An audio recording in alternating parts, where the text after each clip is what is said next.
Merry Christmas, Happy New Year, whatever It's holiday buff you time, want to call baby. it. It's buff time, baby. Time to get buff for this season of Survivor 47, aka 47.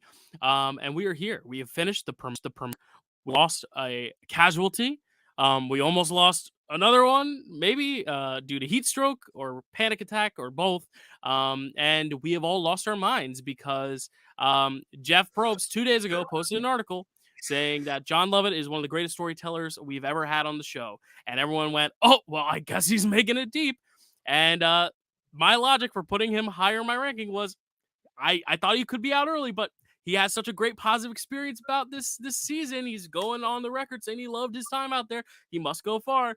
And we lose John Lovett as our first boot. Zach, how are you doing? Sorry, I took that first minute just airing my grievances. But I mean, how you doing? That's kind of crazy. I know I'm jumping in on you, Dylan. That's crazy. I mean, so I watched once and then I went back and I watched just for something like peace of mind to like do some notes. You would never know based on that entire edit that he's going home. Like based on they did a good job. The first big half of that episode, you're like, oh shit. Like, all right, well, we have three like performers for like one per tribe in terms of like who is a problem.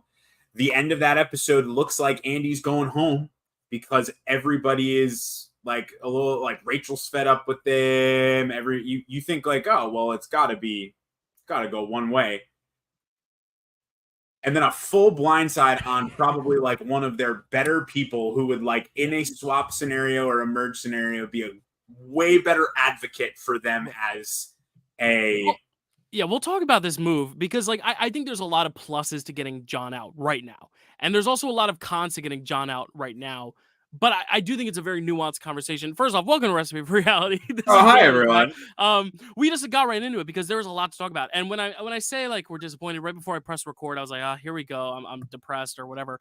It's because we lost a great character and a great storyteller. It is by no means because the premiere was bad. If anything, the premiere was so good that we are feeling emotions we feel during a finale. You know, these are the type of emotions you expect to feel when your favorite gets blindsided, like Kelly or like Caleb with his shot in the dark play, like these iconic moments of Survivor. And I do think it's funny because Jeff posted that thing, but I think he's right. John Lovett was such a captivating storyteller on the island in his confessionals and on the mats to the public in his tribal on the very first mat chat, to where I really do think in one episode, if you look at the ratio of episodes to stories given, he is one of the best storytellers. I will agree with that, even though we didn't get to see the longevity of it, which makes it all the more difficult for the viewer to accept. I did also go back and watch it again just because I wanted to kind of find two things. First, I wanted to look, now that I've kind of washed out the, kind of surprise factor of just watching this finale or this premiere, I went back to watch for the notes of looking for the possible holes where it was obvious that John was going home. There's one. I know. I think there might be two. And then also just looking at, okay, now that we know what the modern new era is like in terms of its edits, who can we look at as actual serious winner contenders? Because I think you can already maybe eliminate some. I mean, you have 2 hours to tell a story, and there's some people that get one, maybe two confessionals, and those confessionals are not about themselves. They're about other people. There's 2 people on Red specifically that got confessionals, one confessional piece, and they were about Rome. They were not about themselves. So I think it's going to be very interesting to just kind of like when we do our rankings eventually, also look at, what the different winner potentials are just by looking at the first episode. Now the caveat is, as we saw last season, Jem had the winner's quote in the last season, the first episode, and she went out pre-merge. So I also think there's that kind of new era mentality of the editors trying to lead us astray, which is kind of what we were talking about with John. But let's talk about it. Zach, did you like this premiere? Were you excited? Did this cast deliver? What are your thoughts just in general on the premiere? Maybe the challenges, the twists. Let's talk about the generality of the season, then we can go tribe by tribe, and then we can talk about the vote. But what were your thoughts on this season as a whole? I think overall, episode as a whole. I was going to say, season's over already. I think as a whole, great premiere. Really, really awesome set of characters. I think we're looking at like a pretty standard array of like, we've got your meatheads, we've got your really strong characters, and we see them, we see Tiana talk about how like the first thing that she says when she gets to camp is like her tribe is physically fit, so she feels good about their performance level in challenges. We see a lot of that. But what I also liked is that on the whole, there's a lot in this first episode. The move to a 90-minute episode. Once again, we see it come back around to be the absolute right idea. We have so much information on so many of these characters already that I'm hooked from moment one, because the people who Jeff picks to talk in the beginning, the people who we see really get highlighted in their confessionals, like there is a lot to look forward to. And something that you highlighted a lot in our preseason rankings was the fact that this is a season where the power dynamic changes like multiple times. We never see the challenge dynamic not like or the power dynamic. We're going to see it shift a bunch. So I mean, you even just said it, challenges. I mean, we saw the yellow tribe, which I'm still getting familiarized. It's Gata. I'm learning it. Gata and Lavo. I got Lavo is red because red is lava. Lava. And then Gata, cat, yellow. I don't know where, but it's the third one that is it Nuku or Luvu? I get them confused with blue. It's still very early, people. We will get the names of the tribes down. Luvu is a different season. I know that. I know it's a different season, but it's something like that with like an ooh in it because it sounds like blue. That's how I coordinate it. But as we saw, Gata wins the first challenge after they're behind, but they come back really fast and they get that puzzle together really, really, really quick. But then in the last challenge, they are completely falling apart and like get steamrolled by Lavo. So it's like it's really interesting just to see the equitability. Equitability, is that a word? Of the comps. I mean, we talk about it in Big Brother. We'll talk about it as well when we talk about Big Brother in an hour, probably from now. But the idea that like these equitable comps and this array of players, you're not getting the same tribe dominating, and we might see that happen. This is just episode 1, but even in just 2 challenges we didn't see that. But I think what you said, I'm going to take this off because it keeps messing around. That's fine here.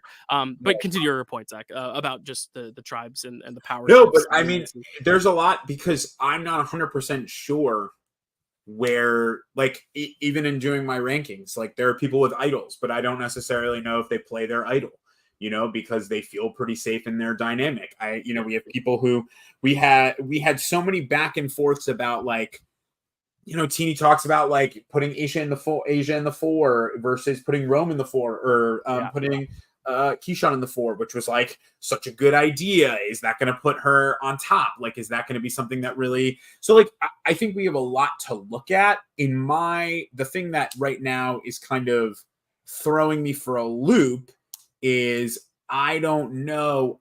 I can't get a good handle, especially after this first vote. I can't get a good handle on where people are going to land in regards to, like, in these scenarios where you're going to this vote. I mean, like, you have people like, we're not talking about rankings yet, but like you have Sue, who's tied to Caroline and Gabe. So theoretically speaking, like, she should be safe. So should Caroline if Sue doesn't, help her out. But like, then you're looking at Tiana, TK, and Kyle, like, that's a good 3 too. That's 3 of your like stronger players. So like, how do you, it's very difficult to read where this season is headed, but I like that. I like that a lot.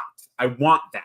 And I think it's great because when I'm looking at each tribe, this episode felt like, all right, each tribe is getting along really well, and there's one problem for each tribe.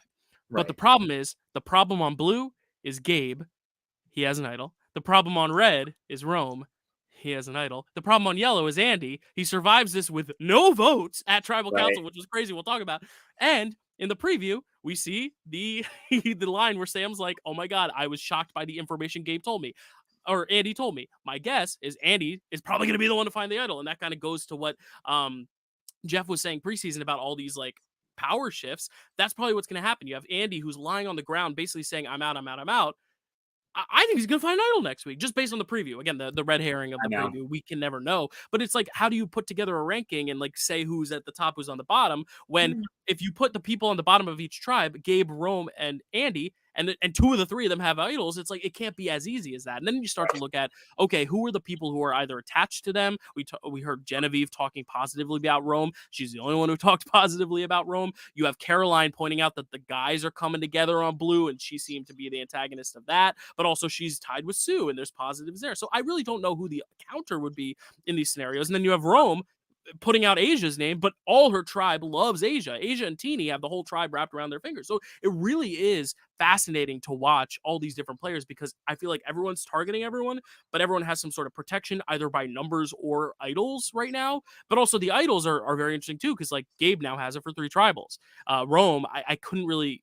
I've watched it twice now, but I still don't know how long Rome's is good for right now, or if he can like keep going for more. Because that's the thing. I think you can always go back to the box or go back to the well or whatever to like increase the longevity of your idols. But I just think it's very interesting because like I'm sitting here now not knowing who the obvious boot for any of the tribes are because of the idols. And I think that's really fun to go into like a second episode and still not have a clear, like last year we kind of knew if Yanu lost again, it would probably be Jess because of tribe strength. Right. And then after that, it would probably be Banu. Like we knew that there was a strong 3 on that tribe. Here, I think we're getting like a strong 4 emerging on red, a strong 5 even, if you just count everyone but Rome. And then you see Sue making good relationships on blue, but like nothing else seems solidified right now. Even yellow, I thought it was solidified, but it's not clearly because Andy didn't get a single vote. Annika got the vote, the rogue vote. And even though it seems like one big happy family between Annika, Sierra, Sam, and Rachel, that Annika's clearly looked at as a threat. So like, is she now a target?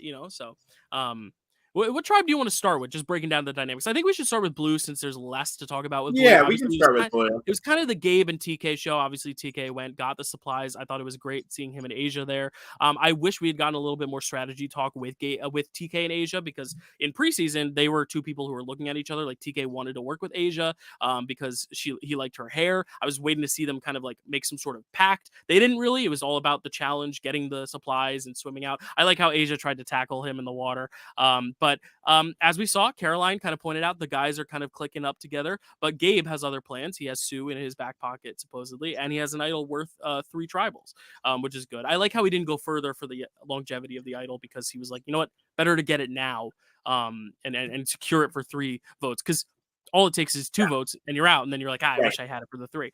But what are your thoughts on this blue tribe dynamic? How are you feeling about this? I feel like this is the most cohesive tribe as a whole. Yeah, it's cohesive and I mean, I just think that they're hilarious too. Like there's the whole bit where Gabe's trying to come down the rock's face and he drops the box and Tiana's like, is he chopping something over there? Like they just like TK obviously has an idea that like something is afoot and like, him walking in, but what he could have easily done is he could have gone over and been like, hey, Gabe fucking just lied to me. But instead, like he kept that close. I like them because I think that there's a lot of like when we talk about like there's a lot of shifts in dynamic and leadership. Like this is the kind of tribe where I can see like, Gabe's got the idol, but TK's the one leading, and then like, oh fuck, Sue is the one calling the shots on the vote, and then Caroline like comes out of nowhere, and her and Tiana can be like a good duo, whatever it is, and then Kyle's just there. I feel like Kyle and Tiana both were kind of the 2 quieter people. I mean, they both got some like backstory footage early on in the episode, which I think is good. But like they were very much quiet this episode. Tiana's most memorable moment is her trying to shush Andy from across the island. There's no rooms in Survivor, but she was like kind of like she was like, shut up. We'll get there in a sec. But I thought Tiana and Kyle were very quiet, but I think that's a good thing this early. I think TK needed to be present because of the journey and going on to get the supplies, but I think he also was a little bit more quiet after that, which is good. I think TK came out a little bit more hardcore than I expected from his interviews. He's my winner pick, so I was expecting a little bit more of a chill TK, and he was pretty chill, but there is an intensity there that I didn't expect that does kind of give me just a little bit of a warning of like, I hope this is not a cue. But the fact that he did just observe Gabe and not necessarily go and rat him out yet is a good sign. I think he's waiting for the right moment to do so, especially because if Gabe does find the idol, then like you might as well work with him. Right. Play it. Well, because then you're not the vote, right? You're not the vote when, right. At the end of the day, he decides that he doesn't want to work with you. He wants to get rid of you. So you told someone something else about him. Great. You're the vote. What did you think of Gabe's lie? Do you think Gabe was smart to lie and say, oh, we found a key. There must be a beware village. No, I can't believe we found the key. I think you should have owned up, right? I do think that that's Gabe's biggest blunder is that, especially given the fact that like, it's a multi-step plan. Like you don't just stumble on a key at the random rock face. I am sure production sent TK over there, kind of like heralded him. Again, I don't think any of it is scripted, but I do think that like there is always an opportunity for there's always an opportunity for production to like kind of herald the storyline. And I think that that's a moment where like Gabe could have either been the mastermind and the head of the tribe, because at that point he's got TK, he's got Sue has Caroline, he's got the majority. Now it's just Tiana and Kyle. They're both kind of non-starters. Like, I think because of that, TK is now far more likely to want to go and work with Tiana and Kyle in the end of the day.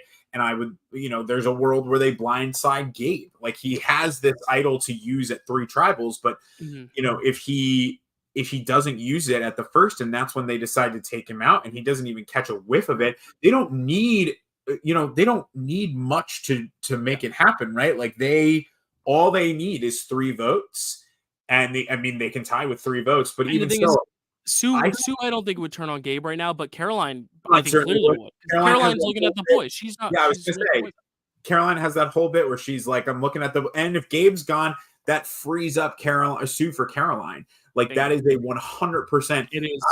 We're a little higher on Caroline than we thought we were, weren't we? I will tell you my one red flag with that. I do like Caroline a lot, but my only parallel I was going to make is, oh, look what just happened on Big Brother, where Cam wanted Chelsea to feel secure, so he votes out T-Core to make Chelsea closer to him, because if T-Core's not there, Chelsea's going to be completely indebted to Cam. I think it's the same thing we're seeing there, which was great. Yeah, we have a little bit of talk in the chat. I just want to bring it up with Caroline and Gabe.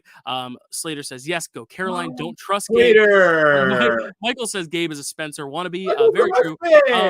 Very, very true. I agree with this in terms of, like, I think Gabe is there 100% for the game. He even said he's not there for human emotions and liking these people. I think in the new era especially, and yeah, Caroline was Slater's first pick in the draft. But I do think in this new era, you have to at least try to get the relationships. And it seemed like Gabe was going for Sue from a purely age, like, I want to pair up with the old person, not I want to pair up with Sue. And I think that's the problem, where I think if there is going to be a decision made where Sue goes with Caroline or goes with Gabe, I think she goes with Caroline because she has a more personal bond. Whereas Gabe, it's just merely wow, they wouldn't expect us to work together because you're old and I'm young. Whereas Caroline, it's like, no, we have a bond. So I think there's going to come a time where Sue's going to have to choose. It's Sue's choice, not Sophie's choice. Sue's going to have to choose. And I do think Sue chooses Caroline. Now, the only issue with that is there is a guys thing. And I think that's my only issue with Caroline in terms of fear for her longevity, is that, we do hear a lot of people when they talk about other players and not necessarily their own game, it gets a little nerve-wracking, because it's like, is she just merely there to aid in a bigger storyline about the guys getting together? We did get a little bit, though, with her and Sue, which makes me feel better about Caroline. The thing with Blue, the reason I'm talking about them first is because I don't think they're going to lose. I think they're just strong enough and more well-faceted. They didn't win either competition, but they were second in both. And I think, honestly, that's the way to go, because we've seen Yellow win and lose. We've seen Red dominate one. But I think Blue is just consistently going to ride the middle, especially with Kyle. He's probably the strongest guy on the season, I would say, between him and Saul, in terms of just brute strength, and maybe Sam. But I do think Kyle, we saw him just dash into the jungle. I love that drone shot of just them following Kyle as he sprinted into the jungle. I think Kyle is going to be maybe the hunter of that tribe, and Saul might be like the Jonathan of Red. I'm really worried about Yellow. We'll get there in a sec. Yellow's kind of. Let's just transition to Yellow for a second. Yeah, I know it's not it's the more exciting tribe, so we'll be left with Red. But I do think that there's a lot of merit in the Red tribe. Yellow as a tribe.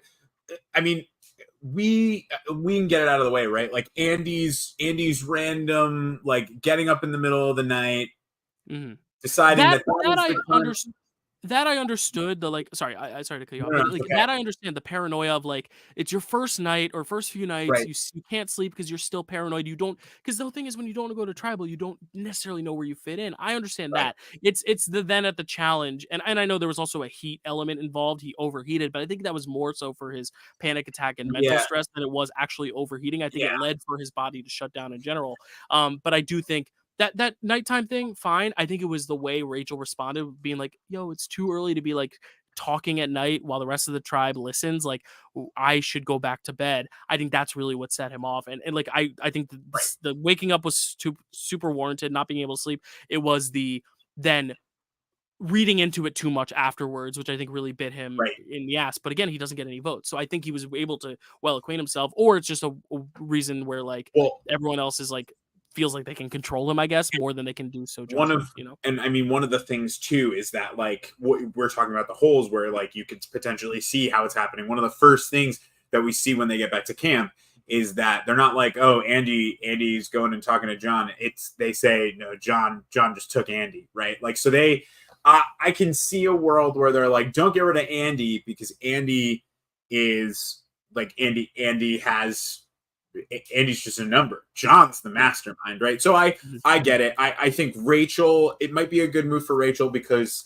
again, she keeps Andy like if they never lose a challenge again before a swap and they happen to swap together, she's a good number for him at this point. Yeah. But I do see a world where like I don't know, like even if I'm looking on here again, it's not for our ranking. They have Annika, which it is a good scapegoat, but then your tribe is Sierra, Rachel, Sam, and Andy. And I mean, like at the end of the day, I don't know what they do for one another. Excuse me, I don't know what they do for one another in a swap situation. I mean, I think Andy is like, like just food for the fish at a certain point if he's just there at merge. Mhm. But what I'm curious about is I want to know how Rachel rebounds because like her whole confessional is I feel like I have found a person who I can vibe with, and then immediately it switches. Like Yeah. immediately it's like, and I thought this guy was good, maybe not anymore. Like, Right. and that's just such a horrible thing to watch happen. Yeah.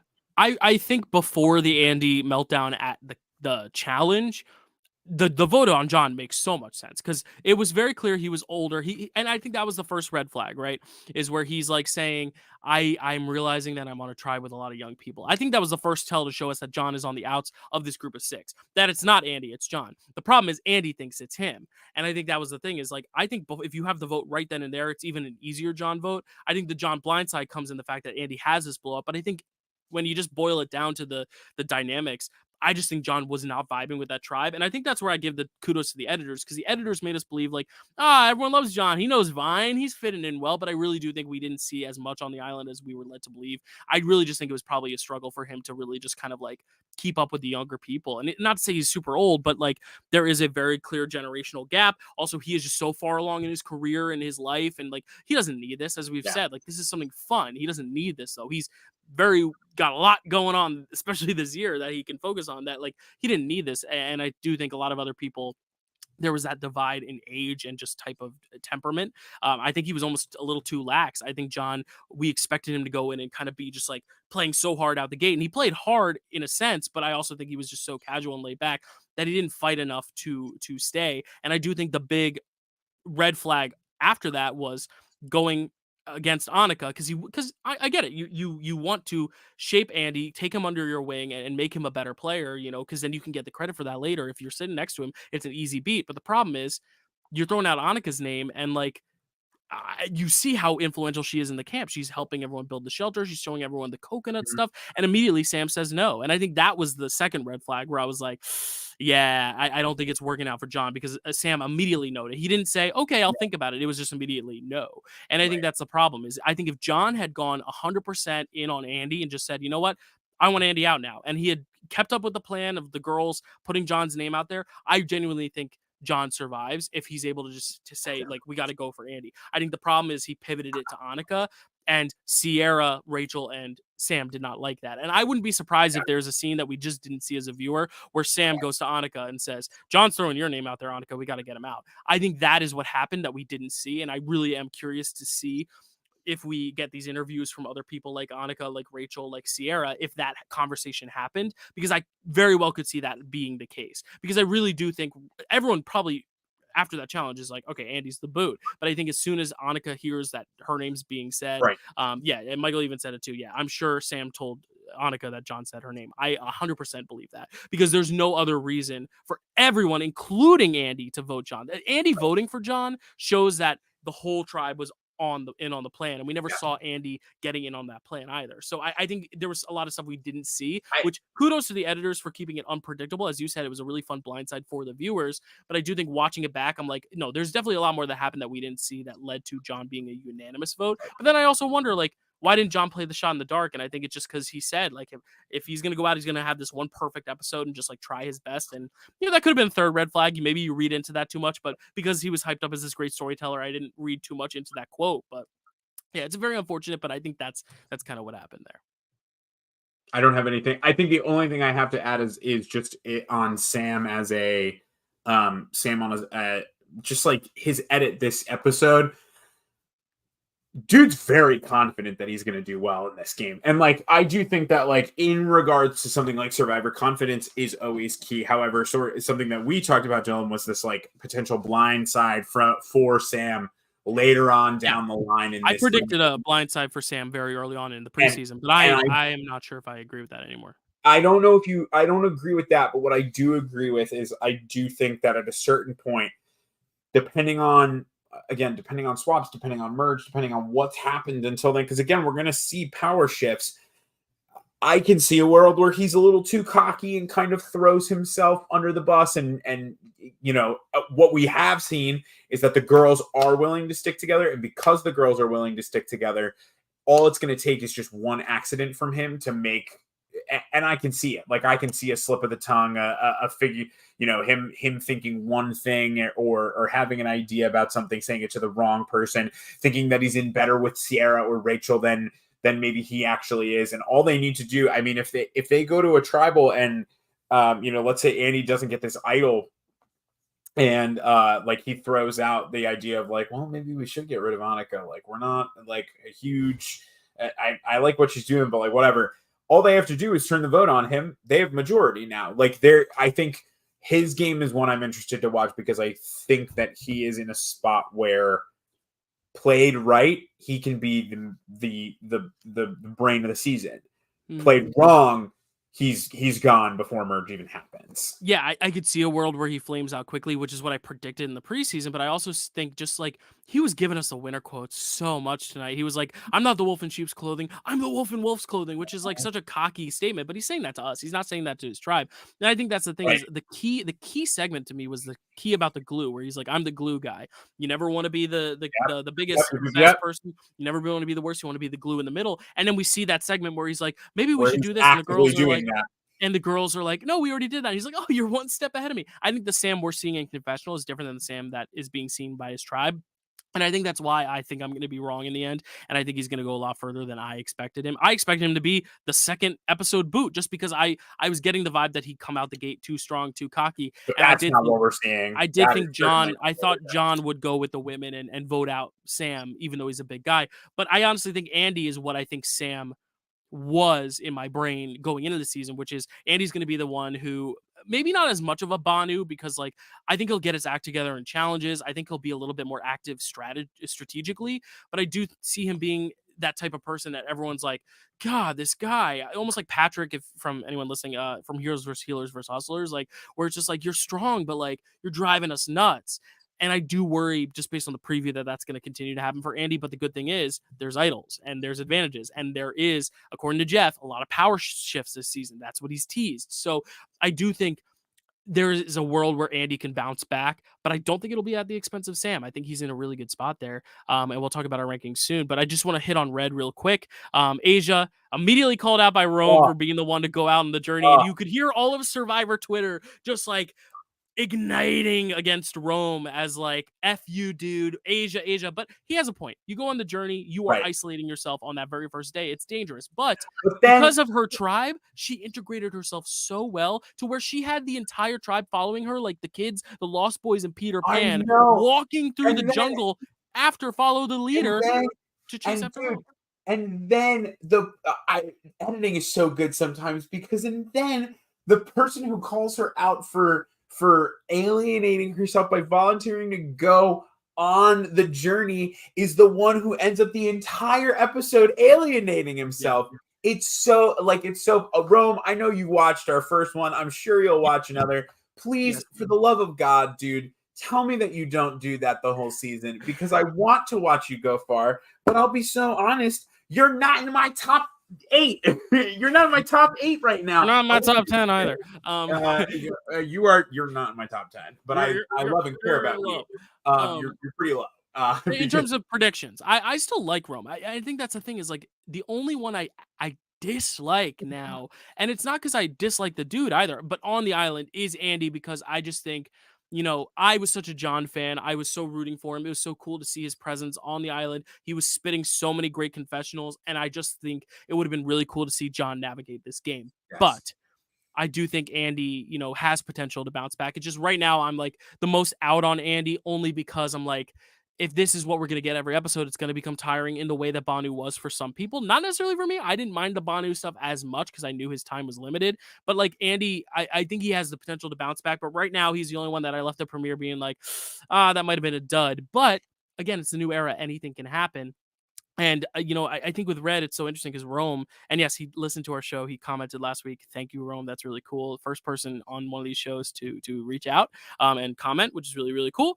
But I think that's the thing, is Rome's going to be a big character and he has that idol. So I don't think it's the end for Rome. The only question is like, does he continue to target Asia, or does Asia have enough protection from Teeny and Saul? Because we've seen Teeny and Saul and Asia kind of be that three. Keyshawn is also part of that. Genevieve also seems like she's in with Teeny really well. We didn't see a lot of Genevieve in Asia, and we also saw a lot of Genevieve in Rome, to where I'm worried Genevieve would be, if everyone on Red is like, Rome might have an idol, let's put our votes on Genevieve. I could see Genevieve being that kind of guilty by association. But I like the vibes on Red. I don't know, though, what's going to happen because Rome might have that idol. That's for me the big thing too, is that like, so one of our predictions for Genevieve is that we saw her going out early. I'll be so honest, I still do. She got those 2 confessionals at the beginning about Rome, which again, if we're looking into it for the editing purposes, for her to be so excited about Rome and then have him be kind of like the flame out of the entire episode of like, oh, he's got the vibe that I want, and then he's off like going and finding shit by himself and not really talking about anything and like pretending like he's Rome, if you fucking watch this, dude, when you were in the well in the broad daylight, I couldn't believe it. He didn't choose to. Survivor made him. In the broad daylight? No. Like I feel like that is the one exception where I'm like, I would not want to do that in the middle of the night, where like if you fall in like and it's pitch black, like I'm looking at our comments right now, and this is my biggest thing, is that Genevieve said to Teeny that she wanted Rome, and Teeny went, well, don't count Asia out. Or don't count Asia out. Oh, I love that. Like, yeah. I was like, wow, first of all, bold. First day, bold. I love Teeny. Again, too, man. I'm so pumped about her, dude. That's why I'm wearing my farmer shit right now. I was going to say. She's the farmer from New Jersey. They're the scarecrow from New Jersey. She's got one of the intros. And that's huge when it comes to shit like this. I feel like maybe it mattered more a long time ago. But no, it mattered. Okay, so the Matt chat, and I want to bring this up because the Matt chat is such an important keystone to a winner's edit. The only time that they didn't have like a Matt chat was last season. He didn't ask players individually questions. But look at it. Erica got a Matt chat, which should have been the biggest tell because she had a very small edit. Marianne got a Matt chat. Gabler got a Matt chat. D, Jam, they all got Matt chats. Yeah. Here's the question. There's only 4 Matt chats, and John Lovett's gone. Does that mean our winner is either Gabe, Andy, or Teeny? And again, right now I'm going to say only one of those 3. Right. I was going to say if we're going by Matt chats, then yeah, I mean, like I think Teeny is the obvious winner. Is it that obvious though that Teeny's winning? Well, right. Like, and I think I will say, right, if I'm looking at this cast, there's a lot of potential winners on here, which is very cool. Like I don't know what season it was. Maybe it was 43. That's the season we both hate because of Gabler. On 43, I liked it. I just don't like the finale. It didn't feel like there were a lot of really strong winner edits or like winner picks right off the bat. It was like Jesse and Carla, whoever was going to take out. And then Cassidy also, at the end. They were so strong that it felt like it was so obvious that nobody was going to let them get to the end. So like, who wins? In this, Teeny is so strong, but she is not a physical threat, so she can hide in the shadows really well. Asia's got the entire tribe under her belt. But how long before they, except for, but does Rome matter? Like, TK's at it. I know that you said like you didn't think he got enough. It's not even that he didn't get enough. I thought that he got just about the right amount. he wasn't made to look he like had a great episode. Overly confident player, but like I loved the fact that he got such a good edit between him and Asia. I wouldn't be shocked if we saw that kind of like rivalry pop back up later in the season. Almost like a frenemy thing, you know. Like you tackled me, but I like you. You know? Another thing that we just breezed past that I can't believe we almost forgot. Sierra made fire. Yeah, and that's a huge like that. Yeah. That to me, again, if we're looking at it from the perspective of like, what are the producers trying to hint? I could see a world.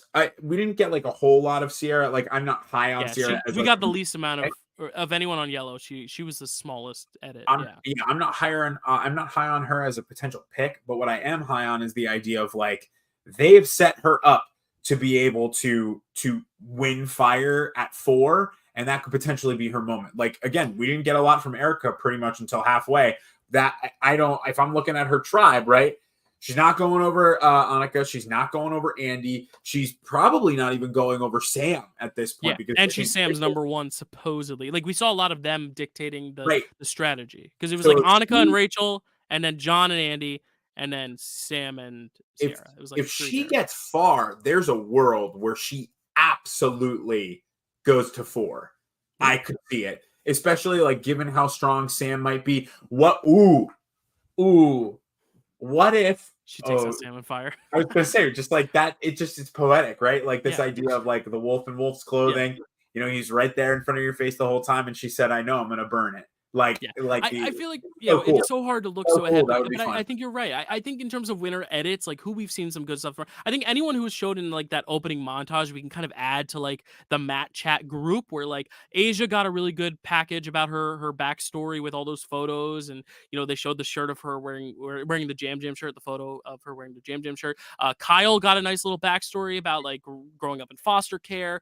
You know, John Lovett obviously got stuff too. But like we've seen a little bit of backstory from some of these people to where I wouldn't completely count out everyone but Gabe, Andy, and Teeny. Yeah. But if that Matt chat stat stays true, then like we're either going to see Gabe be this villain who ends up like scrapping his way to the end. We're either going to see Teeny just like coast on her social game, or we're going to see Andy kind of have a come from behind victory and like actually end up winning the season, which would be a really cool story if he's able to pull it off. So like I think there's potential for those 3 to win, but I really do think of those 3, Teeny has the best shot of that 3. So if the Matt chat is on this year, I think Teeny's our winner, but like we can't say that this early because it is so early. But the only thing I wanted to say before we get into our rankings, Asia, the only worry I have is like if everyone votes for Rome and Rome pulls that idol, who's he voting for? It's probably Asia. Right. And that's my biggest fear is like if we lose Asia because everyone put their votes on Rome and Rome voted Asia. But I think what they've learned, and especially Asia being a Survivor podcaster, there's got to be a rogue vote. You got to throw a vote on Genevieve. And that's why, you know, Genevieve, Michael said it here. I think Genevieve's in trouble. We'll talk about it. Let's get into our rankings because we got to talk about who is truly in trouble. John is gone, so let me pull up the graphic just so everyone can see me leading the pack here. I'm just kidding. It's just 4 points. It's 4 points. But I had John. My new graphics this year. I went hard this year. Very fun. Yeah. Thank you. Dylan, me, I have 13 points because I had John in the 13th spot. I predicted him to be like the Mergatory boot, but he was the first boot. And Zach had him in 9th place as a juror, but we were both wrong as he was 18th. Keyshawn and Genevieve. Keyshawn, we haven't really talked much about. He was a little quiet, but like definitely not first boot, and I think he's in a good spot. I don't necessarily know how long he's gonna, fare in the end game, but like he's fine right now. I think he's fine. But why don't we get into our rankings, Zach? Who is the safest person coming out of this premiere right now? I think it's fun that we like don't have to take idols into account considering how much of a shit show last year was with idols. So I was gonna say I'm not really going by idols. I'm going by just basically based on the edit who I think is in the best possible scenario. So right now for me, the best case scenario is Sue. She's not going anywhere. She's got people on that tribe wanting to work with her. She has nothing to worry about. In fact, I'm almost positive that if she said a name, that'd probably be the person who goes home. That's if you have that much power. And I'm going to go right into it then. Same thing for me. I put Teeny at 2 instead of Asia because I feel like for them, it would be a very they would do it together sort of scenario. Mm-hmm. If Teeny said a name, they'd go home. Like her and Sue to me have enough control over their tribes that they can dictate if they are going to They can dictate if they are going to a tribal who is walking out of camp that night. The only thing that can be thrown at each of them is an idol. But to be honest, that's the reason Sue's at 1 and Teeny's at 2 for me, is that Sue has control over where the idol goes for the most part. Teeny does not. And that's the only reason that, I mean, honestly, if I could give 2 1s, I would have given them both 1. But if I have to separate them, that's why. The reason I think it's good to have Sue above Teeny right now, and I have Teeny at 3, so I don't ever any further. But I do have Sue at 1. I think it's because Blue is also the most dominant tribe in terms of like I see them losing least of all these 3 tribes. So because Blue came in second for both of them. They Yellow won the first one, but then lost the second one. But yeah, Blue I think is the safest, and Sue is the safest on Blue, which is crazy because like the oldest woman on the cast being the number 1 going into the second episode, so good, so cool. So because good. like we've never had it before. No, really, no. I mean, like Carolyn, I don't even know if she was the oldest on that season. She's kind of the archetype I'm thinking of, but I expected Sue to be a lot wackier, but she's really level-headed. I worry though that she's not going to be the one dictating the strategy. She'll be the one that everyone wants to rope into their plans, but she will not be the one saying this is what the move is going to be. But right now, that's fine, and that's why I have her at 1. I have Sam at 2, just because I don't see a word, which is crazy because he was my second boot prediction, and now he's my number 2. The biggest glow up for anyone on my power rankings, but I do think Sam is in the best spot on Yellow to where if Yellow loses, I'm looking at any of the other 4 as potential, maybe not as much Sierra, but like the other 3, I could see a world where all 3 of them are the boot in some way, shape, or form. And I don't see how it ends up on Sam, especially if they lose again. They're not going to get rid of their strongest person second. It's like the Q thing where like you need him. Like as much as it sucks, you need him over Jess, over Banu. Even though I do think, Jess and Banu were not integrated well socially, but I do think Sam is integrated well socially, and he's the strongest guy. And then I do have Teeny at 3 because I do think Red, if they lose, like I said, if Rome plays his idol and everyone goes on Rome is not voting for Teeny. Rome likes Teeny. Rome would go for Asia or Keyshawn or any of the other players or Saul. Rome would not go for Teeny. And even if they split the votes, Teeny's not getting any votes. Slater made a great point. Did you see all of Teeny's tribe mates wearing their buffs like she had at the beginning of the match? So she had her buff designed very interesting. She had her tribe rated and they all were laughing at it, but then they were all wearing the buffs like Teeny. So she's already having her missed on this cast. Dude, she's great. I just love her. I love Teeny. I love her so much. And I do think I was a little worried she'd be a little bit more of an outcast, but I do think she was on the right tribe, where I think everyone on that tribe has something quirky and interesting and weird about them. But I also think, we saw in her preseason, like she was in sororities and she found her way into every social clique, which I think is so important. In fact, she knows she went to Rutgers, which is here in New Jersey. So she is a Rutgers person and someone that we both know, Dylan. I mean, it's Jillian, was friends with Teeny. So like, she's very, I talked to her a little bit about it. She's very excited. She said that like, given what she knows, like she should be doing well. So I have no doubts. I don't have any doubts on Teeny, but I do have Sam at second, just because I do think, like he is the safest person on Yellow, where I think Teeny is also the safest person on Red, but I think there's a lot of people safe on Red still. Like there is a world where Asia is the leader of that tribe and not Teeny. Teeny's second in command. The winner prospects are higher for Sam, but they're interchangeable, like you said. Like 1, 2, and 3 for me are all well above everyone else for me. At 3, I put Caroline again. Sue being at the top to me just means that Caroline makes sense higher up with her, because again, I think that Sue is going to try to stay loyal to Gabe and to Caroline. Caroline right now has pissed less people off. And I don't think that Gabe is going to be vindictive and try and try to hog Sue for himself, at least not right now. So I thought they gave Caroline a lot this episode. She had a great overall edit. She was wonderful to watch. I'm very excited. I was high on Caroline in preseason. I'm high on her as the season has just begun. Yeah, as you should be. I mean, I was a little worried going into it that she'd be a little bit hard to approach, but she seems to be really helping at camp. Like she's one of the only people on Blue that we've seen like genuine connections form. We haven't seen any alliance or connection with Tiana yet. We saw Kyle kind of hanging out with the bros, but we haven't seen a lot of that. Even TK, we saw the mist of him coming back and everyone being like, oh, TK, but we haven't seen who he's working with. The only people we've seen alliances formed with are Gabe, Sue, and Caroline. So Caroline has an ally, which cannot be said about the other 3 yet. So that's really great. And Michael is someone to look out for. Carly says she's a winner pick. Caroline reminds me of a nice Emily. Yeah, very true. Speaking of, yes, Zach. TK is my 4. TK is my 4 as well. His performance this whole episode was so strong. I can't see a world where they kind of like throw him for a loop or anything like that. But I really do think I thought TK's performance was so overall strong.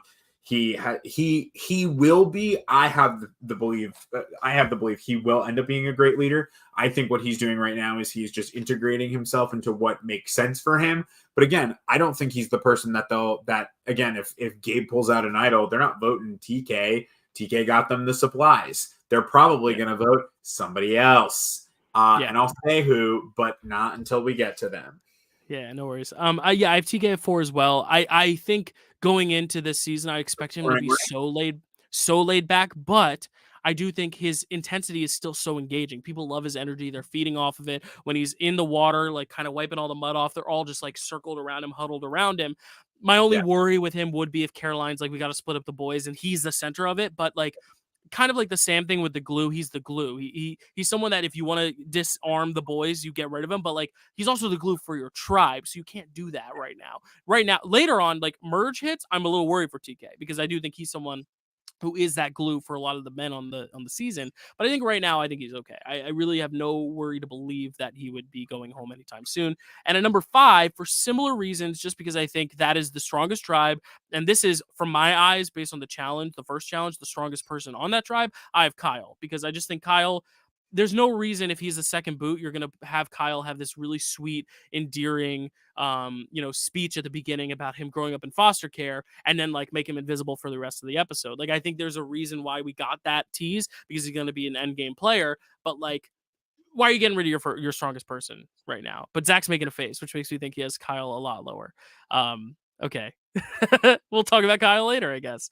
I took a risk on number 5, and like you said, Dylan, like I think that there is a worry that Asia does become a vote if Rome decides to write anybody down. But again, I don't necessarily know. Yeah, I don't necessarily know if that's what we'll see, especially because I do think that they have such a wide knowledge that he probably has something that I think that if they were just going in blindly writing his name down because he's made the mat, especially after if he is going to look for idols and they also end up going and looking for idols and they wind up with nothing, then it's probably with him. Like I think that's the biggest thing is that Asia controls that tribe. And I think she's smart enough and well-versed enough in Survivor where she probably can snip. I mean, she sniffed it out. She saw him and was like, "Hey, Mr. Gamer." Like she knows that. She knows, dude. She knows, dude. I think that she is again somebody who she can't go anywhere right now, and she won't. I think she's here for a while. I do think, there is a potential that Rome targets her with the idol, but they are a smart enough tribe. Her and Teeny know this game well enough to know, okay, if Rome plays an idol, let's put 2 votes on someone else. I think it's that easy. You put 2 votes on Genevieve, 2 votes on Rome. It doesn't matter what they do because then that's weird. Who said Genevieve? I really do like Genevieve though. Like I like her energy. I like Genevieve. I really like her. She's not as like manic as I thought she might be as like the person who's like, I don't know how to lie, but she's a lawyer. Like she should have composure, which is good. Number 6, continuing kind of my trend of putting blue toward the top. I put Tiana. I just don't see where she goes. She's right there. She's right at 6. Yeah, there's no like Kyle for me. It's like you give her a little bit earlier on the episode, and then she's kind of like invisible later on. I'm like, if she's gonna be the second boot of the season, someone as personable and like big, and she's got that like Hawaiian like whee! Like she makes that sound or whatever at the beginning of the season. Like you're not gonna give that person 1 or 2 confessionals in the premiere and then ghost them for the second hour of the episode if they're gonna be the second boot. I'm like reading into the edit too much, but that's just that's just where I'm at. Yeah. The big thing is like I don't think Blue's losing. I just don't think that they'll lose. I think they're so consistent. They have such a clear race to the at least to swap, if not a merge, because both of them. But was she the one that ate the worm? Was she the one that ate the worm? I believe so. Yeah, Oh, yes, she was. Because I Teeny was almost gonna eat the bug. Okay, Teeny was gonna no, eat the he was bug. gonna eat the hermit And crab. I forgot to Keyshawn, mention that. And Keyshawn was like, it probably had a disease. And someone was like, yeah, it was Genevieve. She was like, ER doctor. Like, it was, yes, and yeah, oh, they were I all like love fawning Red. over Red the is my doctor. favorite. Yeah, Lavo? Lavo, yeah, like Lavo is my lava. favorite right now. I Yeah, can't even hide but it. yes, Tiana is the one who ate the worm. She actually did. Yeah, Full but I credit. mean, like, she I don't think is gonna have any trouble going anywhere. Like, Yeah. I think she's gonna be fine. All right. I continue my blue streak soon, but I'm stopping it for a sec to mention my number 7, who is, I think, the second safest person on yellow, who we mentioned could be a potential fire making pick, which is Sierra. I think she's fine. I don't see a world where she would go unless she has like a Jennifer Lanzetti flame out in episode 2 where she just completely 180s. But right now, I think she's the most quiet on that tribe, which is good for that tribe specifically, because it seems like John, the more you talk, the more he puts the target on his back. And like, I know we didn't really mention it in depth why he was the right boot, but like I think for the long term, he's the wrong person to get rid of because he is going to steamroll you at the end as a strategist. But I think in the short term, probably better to get rid of Andy, the paranoia. But I don't know. We'll talk about it later when we get to Andy. But Sierra's not going anywhere, I don't think. So she's my number 7. We don't have to talk too much on my 7. It's Sam. Nothing Okay. new to add. Again, he's only a little bit lower for me because I do think there's a world. I just have this feeling that he slips up. I have a feeling And he's yellow. he's not supposed to.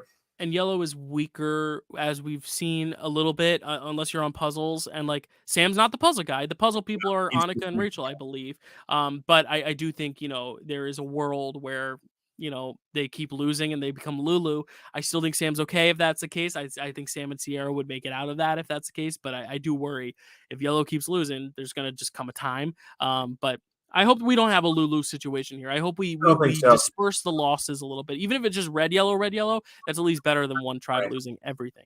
All right. Who's your number 8?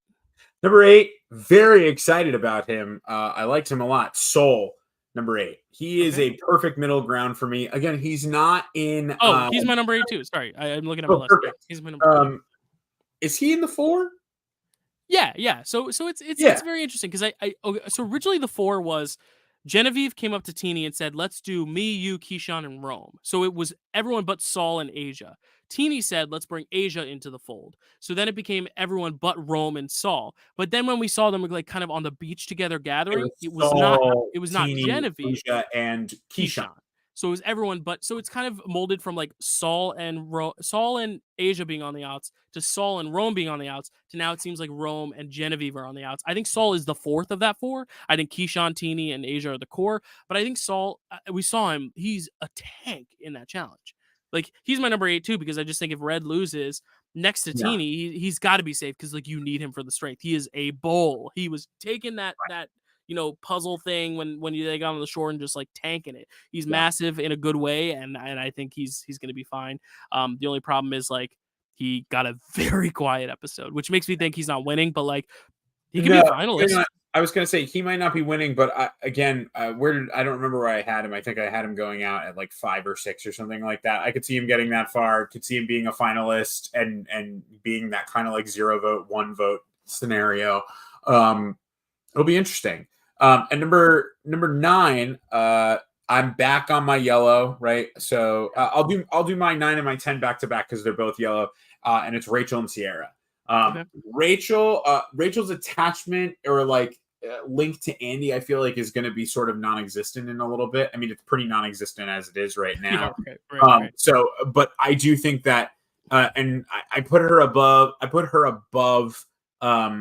Sierra only because I could see them in some sort of scenario. Like again, if they want to weaken Sam, if they want to try something new, if Andy does have an idol and he just decides to whip it out and vote for frickin' somebody else, I don't think he'll vote for Rachel because he'll want to earn her trust back. I do think that he would vote for Sierra. But between the both of them, I honestly think that Sierra has probably a better shot at making finale based only off of the edit this week or this past week. Yeah, you love that fire edit because you said it about Carson too with the glasses and the fire, and you were right. You know what? I was right. Like that's my thing, right? Is that like here's what I'll give about the Survivor producers, CBS. They love storytelling. They love storytelling. It's shit that I teach in my classes at school. Like we talk about the way that you tell stories without the use of like actively saying the words. And that is one way to tell a story about like, hey, you're going to want to watch this person because they're going to find themselves in a similar scenario. And right here, they've come out on top. Let's see if it happens later on. Yeah. I mean, like, there's a world where she could have to go to fire to save herself on like on this tribe. Like, it's not it's not a scenario where like it has to be Final Four. It could happen that every single person has like they're down to 3 or whatever it is, and they. I think it would be if they get down to 2. So it's only happened once where like a tribe has like been whittled down to 2, and instead of voting, because you can't vote for you're voting for the other person, they had to go on fire. I don't know if it would happen with 4, but only because I think they would just bring in rocks at that point for the other 2 because no one has immunity. I don't know. That'd be very interesting if like this is a season where like we see Sam and Sierra fighting out for fire for like 12th place and then like the merge starts after that. That'd be wild. I feel like just Survivor would be like, nah, like let's just merge early. Or do a tribe swap or something to prevent that. But it almost happened last year. Hey, if they had gone one more tribal, they get rid of Q, then it's just Tiffany and Kenzie, and then one more tribal after that, and we don't know. Right. So you've done 9 and 10. I'll do 9 and 10 because they're also from the red tribe. So I went Saul at 8. I'm gonna go Keyshawn at 9. He was my first boo prediction, but I really do think Keyshawn had a really good first episode. People were immediately drawn to his career. They loved having the doctor around. They talked positively about him, and then they also gave him that spotlight to talk about it, which is good. Like a lot of people didn't talk about themselves. Like Saul talked about Rome. Saul didn't talk about himself. Keyshawn got to talk about himself, and I think that's good. For an edit perspective, I also think Keyshawn is like working with the core majority there. I do think if Rome were to play the idol and make a move, he's not going to go after Keyshawn necessarily. I think he would go after one of the bigger players like Asia. Or even Saul, maybe Keyshawn would be the second person he would go after over Teeny and Saul, but I do think he's always going to go Asia first, and even then, I think everyone's going to split the votes in a way that I can't see Keyshawn being idled out right now. We'll have to see, because preseason he was saying like, I don't really trust Asia and Teeny. He didn't say their names because he didn't know their names; they only knew their initials. But now we've seen preseason doesn't really matter as much because once you get to talk on the island, now he's working with Teeny and Asia. So I think it just goes to show Ponderosa is so weird because like, they're not allowed to talk to each other, but they're allowed to smile at one another. They don't have they can't speak unless spoken to by the producers. They're all, referred to by their initials. They all have to like just sit in the same room together and like read their books, and like it's awkward. So like, there's going to be people that are just more outgoing in silence than others. And I think, Keyshawn was saying how like Asia was in the same airport as him and didn't, bat an eye, but now they seem to be working together and it's great. At 10, I do have Asia. I know this is low, but I think it's only because I think Rome is targeting her. And I think if Rome hadn't said, like, I'm going after Asia, there's that gut instinct that, like, kills me inside where Rome plays the idol and the idol's out Asia, which would be devastating to the Survivor fandom community, obviously, as an RHAP podcaster who dropped RHAP's name, which is really cool. But very cool. I think she's okay. I think she's got enough protection around her where if they're smart, and I hope they are, and I think they are, her, Teeny, Saul, and Keyshawn will put 2 votes on Genevieve, 2 votes on Rome. That's the easiest way to do it. And then put Genevieve's 3rd vote on Rome. So if he doesn't play it, Rome goes home. And if he does play it, Genevieve goes home. I think that's the easiest way out of any sort of target for that 4. And we'll just have to see if they do that. Who's your number 11? Number 11 is Keyshawn. I don't have anything to add. Again, like, he sits kind of in that realm of like, they could turn on him, but I don't know. I don't know if they're going to do that. So we'll see. That's the big thing, right? There's nothing that he offers that will push them further away from him, but there's nothing that he offers that will like keep him around. Yeah. So my bottom 5 are all yellow and red. My 11 and 12 are both the last 2 blues, so I will kill them off now. That's a horrible way to say it. I will. Dude. No, because you're killing your I know. I'm kidding. No, but I will knock them off the list now, which is at 11 I have Gabe, just because he has the idol. That's so my like 12. if he wants to make a move, he can save himself, and that's the only reason I have him above my 12, which is Caroline, which I know is probably surprising that she's the lowest of blue, but it's that gut instinct again of like, she's the one commenting about how tight the boys are, and I just worry that like, if Sue feels for some reason that Gabe is a closer ally because of that idol, and Sue teams up with Gabe and the boys, it could see Caroline and Tiana being on the outs, and I just think there's a likelihood that they would keep Tiana over Caroline. And I just think if you look at them, Caroline is still physically the weakest. I know, Carly, I know it's sad, but here's the thing. She's still 12 out of 17. There's still 5 people more vulnerable than Caroline, so I'm not worried about Caroline right now. I'm not worried about anyone on blue, but I think if there is someone that I'm worried about, and there's also that idea of we just saw it on Big Brother. When you have an ally who has another ally, if Gabe sees that Sue's getting close with Caroline, you know what Gabe's going to do? Try to cut Caroline so Sue's closer to him. And he has the idol. He has the power to do that. I don't think that's going to happen unless they lose. But if they lose, I have Gabe at 11, Caroline at 12. I worry for Caroline if Gabe gets that idol and says, you know what, I want Sue all for myself. And that's my biggest worry with him. But he's also a little chaotic, and TK knows about his Beware Advantage key, but also Sue knows about it. So like, how's that going to happen? I'm very interested to see what happens if all this information comes to the surface. But I do have Gabe at 11, Caroline at 12. And you said Gabe's your 12, right? Gabe's my 12, which then I'll just go right to my 13. Lucky number 13, Rome. When you watch this, 13 as well. When you watch this, I'm sorry if you make it farther. Listen, it really is just going to come down to. It's just going to come down to how Rome plays this out. She will, Carly. She'll be the Cassidy, I promise. She will, but by the end, I will be toward her as Zach was for Cassie, where Zach was counting out Cassie, and at the very end was like, "Yep, no, she's going to win," and then she didn't, and it sucked. But she'll be the Cassidy for me that Zach was. No, but for Rome, first of all, Carly, we're Team Caroline all the way over here in Rahway. No, but at the end of the day, like one of the things for Rome for me is that he has to. Shut up, dude. Like he's just got to, and I'm not talking it's like his job. Like, well, and that's the thing, right? Is that like though in these moments where he's like, I told myself I was going to go on and I was going to find advantages. Why'd you tell yourself that? Like I understand I think my thing with Rome where and with his job, he should be able to do this a little bit easier. And this is my thing. Rome, you can correct me if you watch this. It's very cool that we have someone who watched. I don't know if he'll watch this one. I don't know if he'll be a weekly listener, but if he is, and if he's made it an hour in, like, props to you, Rome. You rock. Come on the podcast, dude. Interview you. My one thing is that he did not give any time to assess the situation. He said, these people are fine. I'm going to go find idols. And at the end of the day, like he didn't need that. In fact, what he could have done instead, and it may not have worked, right? Asia came back and everything was hunky-dory, but like even before she got back, he was already looking. So it's one of those things where if he had just played it cool and waited one day, all you need to do is wait a single day, feel out your tribe mates, because you may not need that idol. You may not need that advantage. You may not need those things that you're like, I came and I'm dead set on making sure that I fulfill that statement. No, you don't need to do that. So like take a breather and just let it go. Like I think that he really did not he just did not need to play that hard right out the gate, and I'm afraid that that's going to bite him in the ass.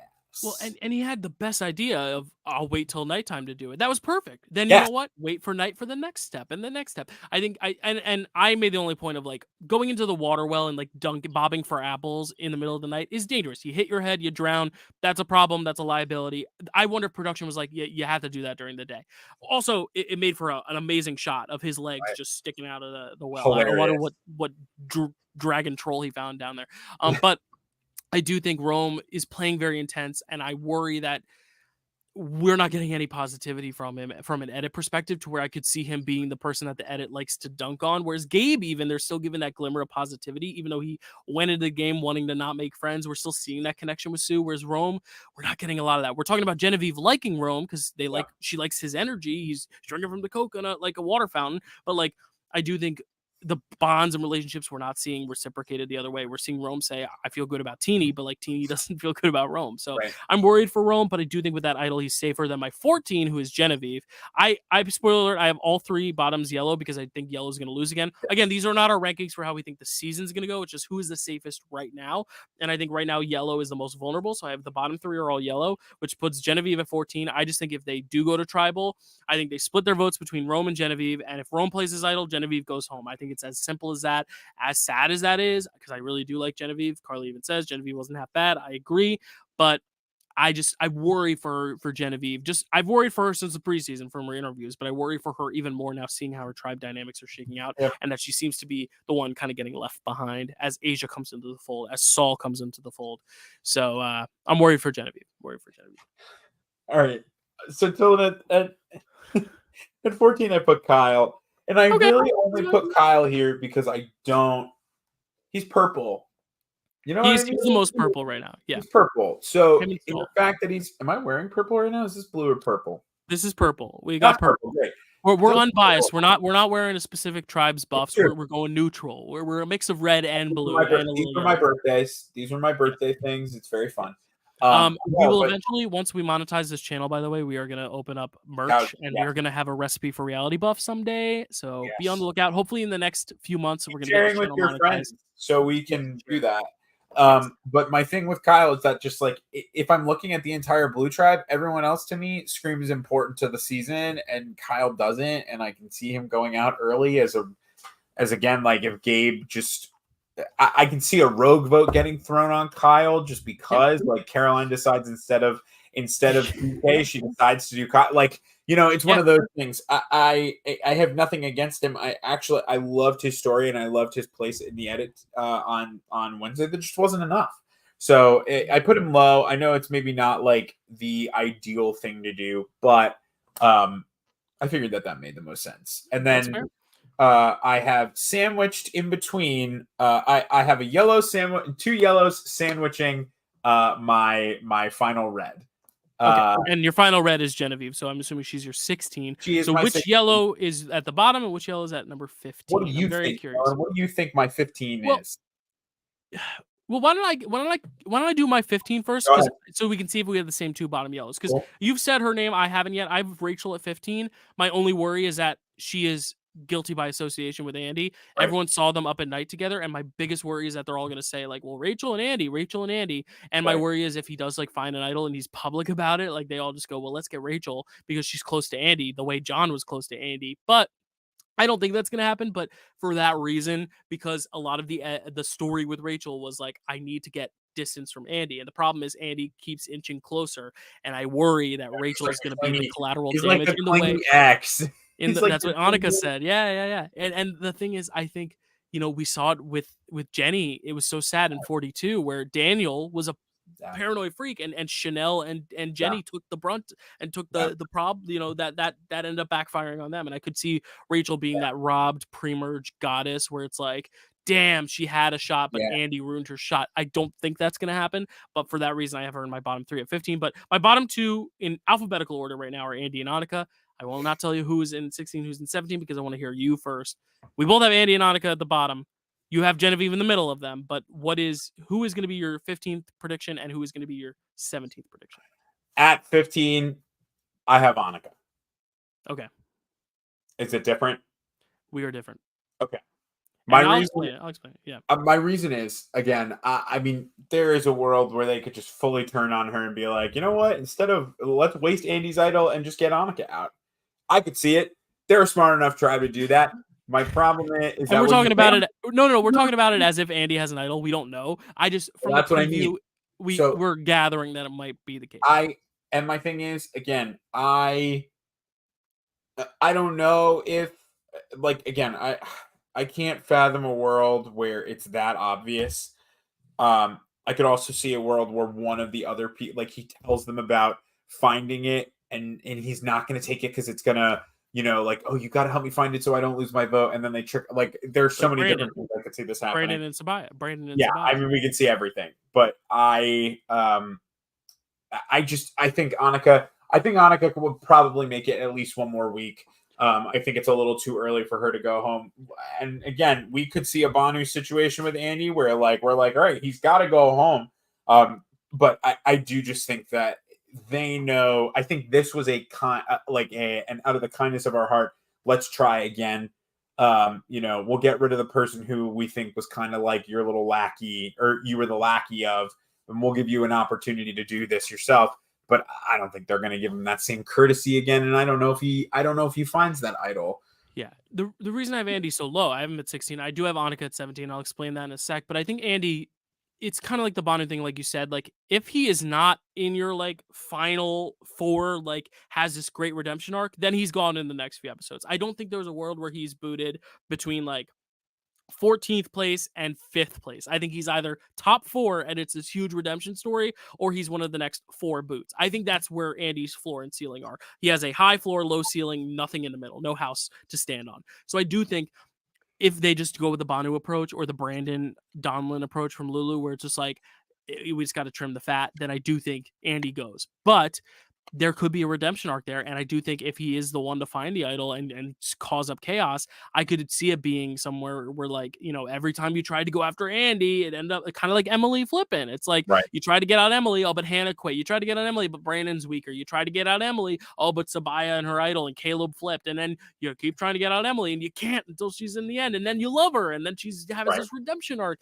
I could see Andy being the Emily in this sense. Right now, he doesn't have much favor with his tribe or the other tribes. The other tribes are looking at him like, this nutcase, I don't want to work with that. And I think that's another big red flag is like, you know, if you want to go to the merge, you want to go with people that you can team up with. And like, if all the other tribes are looking at you like you're crazy, you got to get rid of him because you want to be able to make those social connections. It's the same thing as politics. You want a leader that other countries are going to want to align with, not make fun of and humiliate, because you want to strengthen those bonds. Not getting political, but that's Survivor. Survivor's politics.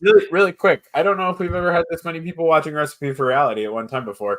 We got 7 people watching. So just say, hey, that's all I want. I want to know who's here. Yes. Let us know who's watching. Pesto is Besto. If you're here from Pesto is Besto. If you know, you know. Oh, Matt's watching. Hey, Matt. Matt, I'll answer your text, I promise. Yes, answer Matt's text.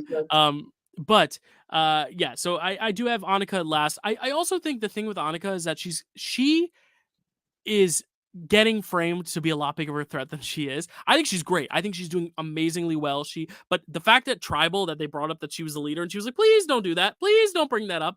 I worry, especially also with John putting his vote on her, I'm worried other people are going to look at Annika like she's a bigger threat than she actually is. And I'm worried that everyone's going to be like, well, if Andy finds the idol, or even if he doesn't find the idol, I could see a world where they're just like, well, Annika's threatening, man. John saw it, and we got out John. Hey, we go after Annika. I think the fact that Jeff has teased that this season has so many power shifts makes me think that there's going to be something crazy almost every week. And the easy answer is never the right answer. And I think Annika is safe right now. She's very safe. But I just think with that dynamic, all it takes is Andy finding an idol or a random change of ally, and like, boom, Annika's the collateral damage there. So I have Annika at 17. But what are your thoughts on Annika and I have Andy? I can't wait to talk about Big Brother now. I'll talk about it in a second though. Yes. My thoughts, I mean, I don't have any more like super exciting thoughts about Annika and Andy. I do think we're going to see the Yellow Tribe go to Tribal at least one more time. I'm hoping it's before, you know, I'm hoping we get a little less like full domination, or we get a swap before that, because it's never fun to go into a situation where your tribe is basically decimated and you're by yourself. Yeah. Shout out Pesto is Pesto. If you know, you know. I don't, but I love Pesto. No, that's okay. Pesto is good. But yeah, I mean, I love the season. I think it's fun. I love that I don't know if my rankings are right or not. Because again, like, it's usually pretty cut and dry, but after last season with idols and issues and things like that, like, just because you have an idol doesn't mean anything anymore. Which is, do you remember the subathon when I put Venus at number 1, and I was like so happy to be like, you know what, she's the safest person this week, and then boom, she's out. Every time I root for someone and say they're the safest, Emily, Venus, all my faves, they get sniped out. So you know what I'm gonna do? I'm putting Andy at 1. No, I'm kidding. I was going to try to reverse it where I put who I want to go home at 1, so that, you know, no, but I do like everyone. I think right now there's good villains in like Gabe and Rome. And I do think Andy has a potential to grow and like be a surprise. It's just right now he's the only one that I'm disappointed with, but I don't think he deserves any hate. You know, he stuck it out. He didn't quit. And I think that's the biggest thing. And I think that's the thing with Rachel too, is she's like, I'm an alternate. If you quit, I will be pissed. And it's like, you know what? We're giving you that opportunity. So yeah, there's Survivor, man. Any last thoughts on Survivor before we transition into a whole other topic? We will be briefer on Big Brother, I promise. Because, we won't be here much longer. No, I think it's a great season. I'm very excited to watch. I'm very excited to see how the season plays out. I think there's a great cast, so many fun players. I'm very excited to watch them make their own moves and like make their own decisions. It's gonna be great. Yeah. All right. So now, Bye, Matt. Yes, he is not caught up on Big Brother, so I'm gonna bounce. I'm gonna give a spoiler warning in 5, 4, 3, 2, 1. Oh, how the mighty have fallen, my friend. So Because the good, last so good. time We we were talked, here last week, and last time it we was talked, so it was good.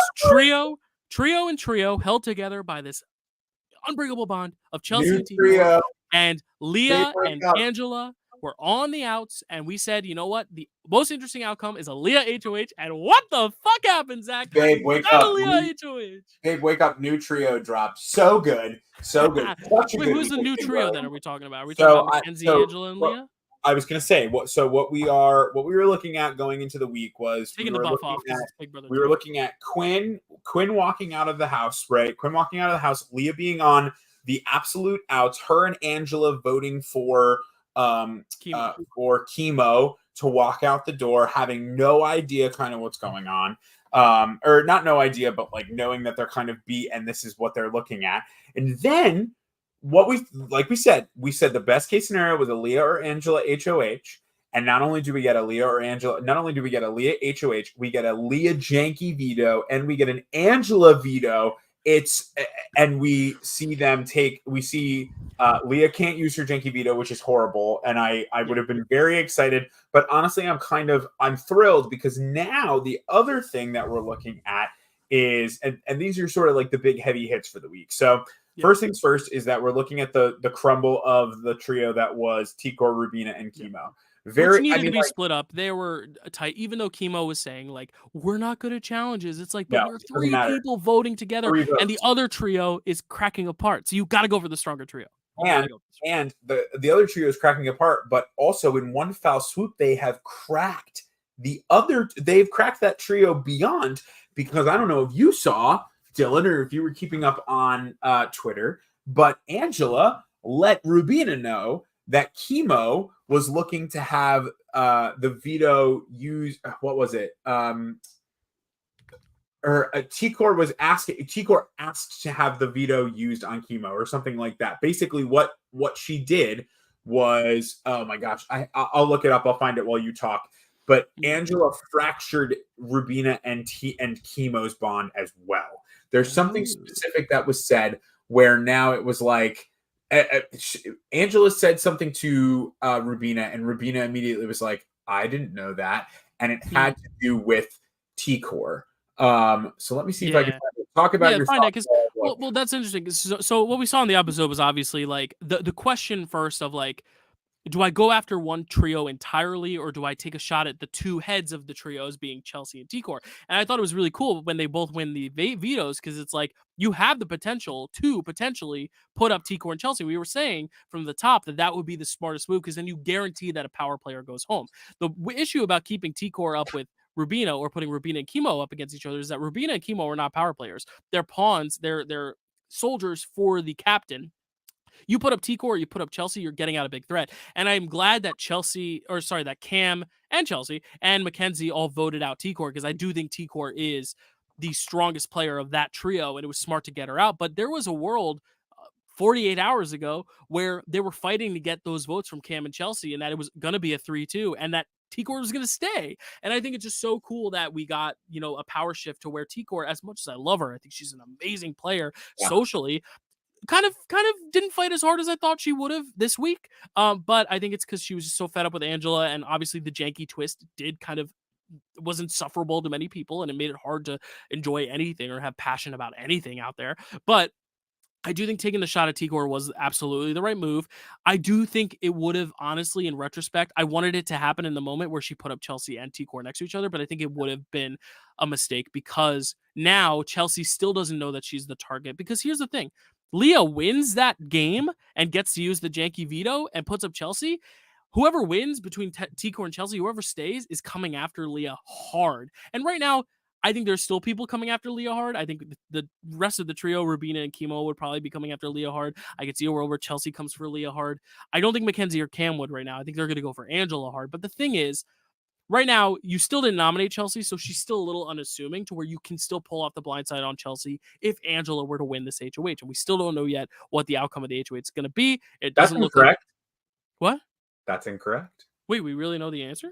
I will reveal it. If you don't know anything, I will reveal in 3, 2, 1. You're gone. Great. Mackenzie won the HOH. Oh, I just saw that now. Okay, 15 minutes ago. So while we were talking. Cool. Okay, cool. Very, very cool. So I can't find it. I can't. I really can't find it. But either way, there seems to be a little fracturing between Rubina and Chemo now. Right. And I think that's the thing. You get out T-Core and they're not as close because T-Core is what brought them together. She's the glue. And that's the thing. Chelsea is the glue, which now we're seeing Cam seems like more of the glue because Cam is better with Chelsea and Mackenzie than Mackenzie and Chelsea are with themselves. And Chelsea hates Cam now. I think the problem with Chelsea's game is that she's letting her personal game creep into her strategy. And I think the same thing for T-Core. I think she was letting her social game prevent her from strategizing too hard against Rubina and Chemo. I think that was the big Achilles heel for both Chelsea and T-Core is they played too emotionally to where T-Core didn't fight hard enough to stay because she didn't want to campaign against Rubina. And Chelsea is letting Cam and Mackenzie cloud her judgment on how she should play the game. Anyway, talk, Zach. Sorry. I'm going to tell you who I currently think sits in sort of the best situation to win right now. Still think Mackenzie. Still think Mackenzie is high up there. She is one of my two. She's one of my two. Period. Who's the other one? Because right now, Leah, dude, she. Here's what I'll say about Leah, and I knew you would think that. I love Leah. I'd hope so, but Leah had an unbelievable turnaround week, and I think the big thing is she. She didn't get to use the janky veto, but when an HOH has a successful week, when what they wanted to have happen happens, like that at the end of the day is the most important thing. She not only did what she wanted to do and got out who she wanted to get out, she did it in such a way where like she didn't get to use the veto. Angela did. Angela is the downfall of T-Core. So Leah can now go to Rubina and be like, hey, listen, like, because now Angela and Leah are working together, but Leah's working with Mackenzie. I still think at the end of the day, Mackenzie sits in the best possible position to win right now because, again, her story from beginning to end is chef's kiss. She's arguably one of the best, if not the best competitor in the house. I know Angela and Leah were the winners from last week, but Mackenzie in these later games, she's the most well-rounded for sure. Right. She can come through. And part of me also thinks that like if Mackenzie really wants a win, she's going to get it. Right. Leah really needed a win and got it. It was awesome to watch that happen. I can still see a world where that continues to happen, but if it's Mackenzie and Leah up against one another, Mackenzie's going to beat her. If it's Leah and Angela up against one another, I still do think that Leah probably wins, but Angela at this point in time, I mean, a lot of people are rooting for her. Like Joseph just endorsed. It's like a politics. Yeah. No, but I endorsed her. I want Angela to win. But I do think I think she's going to gain a lot of traction. But I do think the other thing is, even in the Cam Mackenzie hate, I think Mackenzie is going to want to keep Chelsea around because she wants to repair that bond and she wants to make sure that that's something important to her. The problem is Mackenzie doesn't hate Chelsea at all. It's Chelsea hating Mackenzie and Cam together. I honestly think Chelsea and Mackenzie are fine. It's Cam who's causing all the issues. Right. So I think what happens this week is I think we see something to the effect of Angela and Rubina, nice and easy. They both go up. In the event of Angela winning the veto, potentially a Cam, Mackenzie not front of Cam. Well, that's my only thing being Mackenzie making the choice Chelsea, I'm going to do it. I'm going to show you how important you are to me. And she's going to put up Cam. You know what? I could see something like that happening because then if she doesn't, I mean, who are her? Oh, she's got Chemo. I forgot. I think she put Chemo. I forgot Chemo was there, dude. Here's why I think Leah. I think Leah would have been in danger. I think Mackenzie HOH is the better case scenario for her than a Chelsea or Cam HOH. I think if Chelsea wins HOH, Leah is the target. Yeah. And I think if Cam wins HOH, it's probably Leah as the target. And I also think Chemo and Rubina want Leah as a target. Because if you don't remember, Leah nominated the trio. Leah still did it, even though Angela won that veto. And Angela's saving Chemo. Now Chemo likes Angela more than he likes Leah. And I also think Chelsea, she almost put up Leah instead of Quinn. So clearly, I think the only two people that are probably looking out for Leah right now are Angela and, to an extent, Mackenzie. So I do think Mackenzie was the best case scenario for Leah in terms of staying this week. But I do worry that Leah right now, I mean, if she gets to the end, it would be by comps or Angela comps or Mackenzie comps. Because the second Chemo, Rubina, Chelsea, or Cam have any power, I think they're going after Leah or Angela as some sort of contingent. I worry for Angela a bit. I do think there's a world, though, Mackenzie just puts up Chemo and Rubina because it's you know what? I'll keep my trio safe. I'll keep Leah and Angela safe. Why not? They're a unit. I can work with them. I don't think there's a world where Chelsea would turn on Cam or Mackenzie would turn on Cam. I think Mackenzie would turn on Chelsea, and Chelsea would turn on Mackenzie. Yeah, no, but I don't think either of them turn on Cam. Yeah, I revoke my statement. I'm going to be so honest. I forgot Chemo was here. that's fine. and it's just because, again, like, we are in a point where I think there are very few people who have no winner's equity. I think Chemo has 0 winner equity. I think he's sort of a sitting duck. Angela has more than him, and she didn't last week. I think she got him just by saving him. Yeah, because if they're sitting at the end together, she goes, "I saved you." You know. Yeah, I mean that's what I think we're looking at right now. This season continues to excel past everything we could hope for. Every week is better. I think this might be the first boring week we see, only because right now it's very clear that you can go one of two ways. You can go the Chemo and Rubina route, or you could go maybe the Angela or Leah route, or you could merge them together and sort of like one from each. But Mackenzie's not putting Leah up. They're working together, and she works too hard to bring Leah into her. She worked too hard to bring her into to bring her into her fold. Yeah, I do think right now Leah and Mackenzie are talking on the feed, so Leah's trying to get in that ear quick. I think Mackenzie and Leah have had an interesting relationship because I think Mackenzie's now closer strategically with Cam and Chelsea, but I still think socially her and Leah get along really, really well. And I think if Leah works her magic, I think there's a way we see a very clean Chemo Rubina nomination. And then if veto's used, then you get interesting because it's like, all right, do we want to go for Angela, who's like, I don't think anyone's really threatened by still. They're threatened by what she might do in the short term, but in terms of long term, I don't think anyone thinks that she's going to win, which still might be the case. I think she beats Chemo, as we both said, because she saved Chemo and she has that leg up. And even then, she'd still have to convince the jury, which we don't know if she can do or will do or get that respect. But I do think, there's a world where Chelsea being a backdoor could be an option. I think it'd be rare, but I think this would be an interesting week for Mackenzie to make that final big stamp. Because if you get Chelsea out, then you have Cam all to yourself, because I feel like Cam would be forgiving. I think he's the type of person who wouldn't hold a grudge in that way. And then you have Leah and Angela and Chemo and Rubina who are still going after each other. Because right now, Chemo and Rubina still want Angela out. They still don't like Angela. They still don't like Leah very much. So, I think there's a really good case where, if you can blindside Chelsea this week, then you can cruise because everyone else is just going to take out each other. The problem is you keep Chelsea around to the end. I just think right now Chelsea's win equity just gets higher and higher and higher with every week that they don't target her. The only thing is, I do think Leah not targeting her was safe if you're going to go after T-Core. I think you had to go after one or the other, and honestly, not pissing off that whole trio was smart on Leah's part, because I'm convinced, I don't know if this is true, but I'm convinced she threw that veto.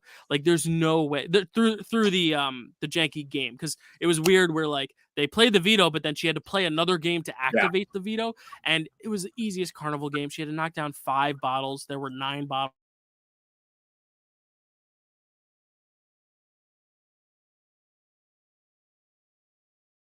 Oh, did I back here?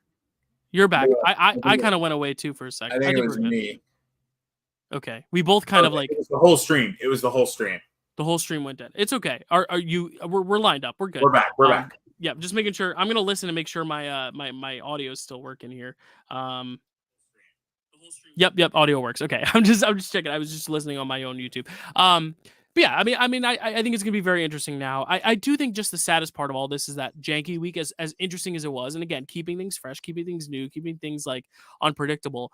I hate how T-Core went out this way in the sense that she doesn't get the full last week in the house. She has to leave with her Jankie shirt on, and you could tell it was a bummer. And she had to walk away without saying good. She said goodbye, but then they just had to let her walk through the house alone. That kind of sucked. So but weird. It again, was a cool twist, but power player. They took out a power player, and I think that's why this season keeps delivering, is because every time you think they're going to go the easy route, they don't. They take out someone more threatening, and I think the same could be said this week if Mackenzie decides, let's go for Chemo and Rubina and let's save Chelsea or even Leah as a backdoor. I don't think she would backdoor Leah, but don't waste it on Angela. Don't even waste it on Chemo. Don't waste it on Rubina. Waste it, or not waste it, but use it to get out either Leah or Chelsea, who I think right now are the biggest threats to Mackenzie's game in the long, deep run. Personally, I don't know though, because now Rubina and Chemo have T-Core on the jury, so now maybe they are a bigger threat than they were previously because they have jury. What she is thinking of doing as of 13 minutes ago is a Chemo Angela on the block. Okay. But again, that's what she said to Leah. It could be different. It doesn't have to be. Well, and the fact that she's telling Leah she's going to put up Angela, Maybe Leah and Angela aren't as tight of a duo as we think. I think it's just like they need each other at this point. It's out of necessity. Yeah. But I'm loving the season though. I think it's delivering every week. I think Jankie was annoying, but like it added a little extra flavor to where like it at least kept things visually interesting. Like it was a different setting. The comps were interesting because it was outside. I think they're finding ways to just like reinvent every single time. Yes. We're getting Zingbot this week. We're getting a double eviction Oh, this week. very good. So it's going to be a fun week. I regardless of Mackenzie, whether or not she goes the safe route or not. And even if it's Chemo and Angela, I think there's a world they still vote out Chemo. Though I worry if Angela's on the block, I just think people are getting annoyed. I really hope they don't just like go after Angela this week as an easy vote, because like a double eviction where Angela just gets sniped out in the first half of the double would be so unsatisfying. But we will see what happens. Any thoughts on Big Brother? I know it was brief, but like again, it was a very straightforward like backdoor of T-Core, just as clean as you could have made a janky week, Howard, what are your thoughts, Reese? Reese would like you to know that she thinks it was a great week and that Big Brother 26 is taking a pretty quick rise to like one of my top 5 favorites. Yeah, I know Reese. I know she's sad about Cedric too. It's been a while, but yeah, we're all still sad about Cedric. But Zach, I think that's it for tonight. I think we've covered a lot. I mean, this is like the real the stretch here where we have Survivor starting and Big Brother ending. The next month and a half is going to be busy. I also have Film Fest on top of it. I have Halloween watching, so it's going to be a busy few months. But we're going to try to make it work. We're going to podcast. We are going to podcast every week. We're hoping for Thursday nights, but if we have to pivot, it'll be either Fridays or sometime in the weekend, maybe early in the weekend, like an early morning or something.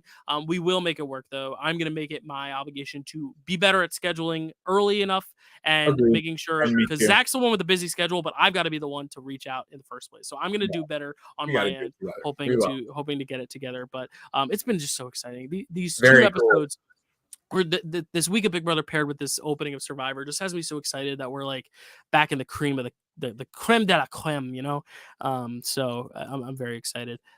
Zach, where can they find you? Anything else to plug? The places, it's all there. You can watch me on Survivor Animation Facebook. We're in the middle. We're at Final 10 right now. Very cool, very fun. We got some people from that game watching. We put the game aside. We love Survivor, so we're enjoying ourselves. Yeah. Dylan, where do they find you? Find me here, Dylan Bickle Movie Network. If you're listening, check me out on the YouTube and I will tell you right now, we're doing small bites once again this year, where I will be doing my own little top 10 for every week, depending on what the week brings us. And because John Lovett was the first boot, I'm going to be doing for next week my top 10 favorite celebrities to play Survivor.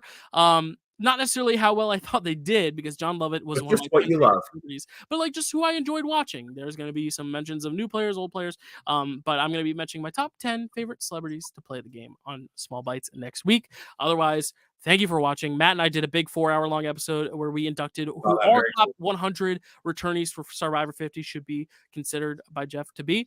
So check out that video. It's 4 hours long, but if you put it at 2.5 speed or 2 speed, you get it done in 2 hours, which is shorter than most movies. So like that's what I kind of advocate for. Spotify lets you go, I think, up to 3 times or 2.5 speed. So like that's even quicker. That's an hour and a half. Or you break it up into segments, break it up into chunks. I mean, we're watching this season in 15 chunks, so you can do that as well. But yeah, check out that video, because we were going to post a poll and then do some brand steals. So it'll be fun to just kind of like see who we want on Survivor 50, because it's coming soon. And once we get like kind of an early cast drop of who's going to be on 50, Zach will have an easier time figuring out what seasons he's going to go back and watch, which is going to be great. Because, if Johnny Fairplay's come back, I want Zach to watch Pearl Islands, but I don't know if Johnny Fairplay will come back. We'll have to see. But thank you all for everyone who watched. We've had a lot of great chat involvement today, which has been so good. I love doing these live episodes, even though our predictions for the season we did kind of in a pre-recorded video. So thank you guys. We're gonna let Zach get some sleep. He has to teach tomorrow, and I have to sleep. So I've had a long day at work on my feet. I walked 20,000 steps today. I'm very happy. Thank you guys so much for watching, and we'll see you next time. I have to play the theme song. I was gonna end the stream right here. I have to play the theme song. Here we go.